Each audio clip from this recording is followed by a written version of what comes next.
26వ అధ్యాయం 22వ వచనం. ఆదికాండం 26వ అధ్యాయం.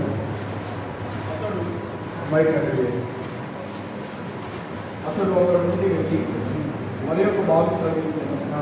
దాని విషయమైన వారు చివరమాడలేదు కనుక అతడు ఇప్పుడు యెహోవా మనకు శ్రమ కలుగజేస్తున్నాడు కనుక ఈ దేశంలో అభివృద్ధి పొందుదనుకొని దానికి ఎన్నబోతులు ప్రయత్నించున్నాం.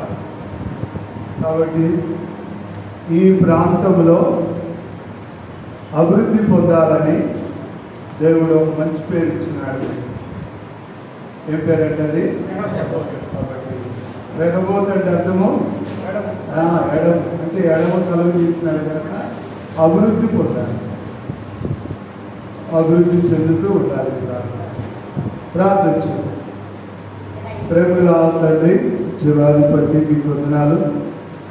ఈ ఆలయంలో మీరు ఏర్పాటు చేసిన అనాది మీ సంకల్పం మా ప్రేమ దేవదాస్ గారి కుటుంబాన్ని ప్రేమించి ప్రాంతంలో చక్కని ఇల్లు నిర్మించి దీంట్లో మధ్యగది అందరం కొరకాయ వారు ఏర్పాటు చేసి ఉండగా వారు ఆశను తీర్చినందుకు స్తోత్రాలు.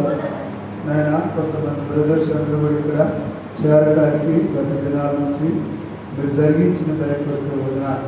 ఈ దినం అధికారం పూర్తిగా నాయన లేకపోతూ ప్రార్థనా మందిరం అని అనౌన్స్మెంట్ చేస్తుండగా మేలుకై దృష్టి ఉంచి సహాయం చేయండి.